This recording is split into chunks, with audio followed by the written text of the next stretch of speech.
সালমাকে দেখে ওরকম আচরণ করলে কেন? সবাই সালমাকে দেখে কেন এরকম করেছে তুই জানতে চাস? আয় আমার সাথে।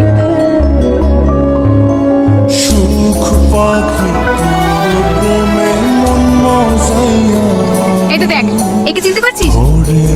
চিনবো না কেনে? আমার সামান কাকু না? হ্যাঁ, এটা তো সালমান কাকু।